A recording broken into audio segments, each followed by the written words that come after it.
दुनिया की सबसे बड़ी instant messaging sharing application WhatsApp ने अब तक का इनकलाबी फीचर मुतारिफ करवा दिया। आपको बताएं कि व्हाट्सएप ने साल 2023 के आगाज में अब तक की सबसे बड़ी तब्दीली को मुतारिफ करवाते हुए तस्दीक की है कि अब एप्लीकेशन को प्रॉक्सी सपोर्ट के साथ भी इस्तेमाल किया जा सकता है। प्रॉक्सी सपोर्ट का आसान मतलब ये है कि जिन इलाकों या मुमालिक में इंटरनेट की सर्विस को बंद किया गया होगा या फिर वहाँ पर व्हाट्सएप पर पाबंदी होगी, वहाँ के लोग मज़कूरा फीचर के तहत आसानी से व्हाट्सएप इस्तेमाल कर सकेंगे।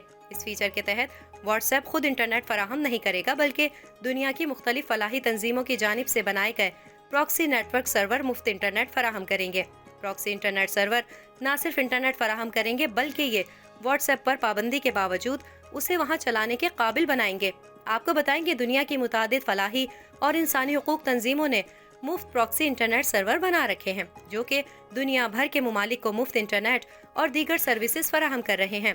इस फीचर को इस्तेमाल करने के लिए सार्फिन को अपनी व्हाट्सएप सेटिंग में जाना होगा।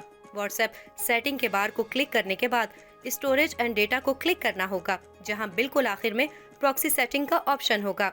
सारिफ को प्रॉक्सी सेटिंग पर क्लिक करना होगा, जिसके बाद एक नई विंडो खुलेगी जहां पर प्रॉक्सी सेटिंग को ऑन करना होगा। प्रॉक्सी सेटिंग को ऑन करने के बाद सिस्टम प्रॉक्सी सर्वर को इस्तेमाल करने का पूछेगा और इसके लिए सार्फिन को पहले प्रॉक्सी इंटरनेट सर्वर को डाउनलोड करना होगा। यानी सार्फिन को सबसे पहले फ्री प्रॉक्सी इंटरनेट सर्वर को अपने फ़ोन में डाउनलोड करना होगा, जिसके बाद वो व्हाट्सएप सेटिंग में जाकर इस प्रॉक्सी सर्वर को व्हाट्सएप के साथ कनेक्ट कर पाएगा।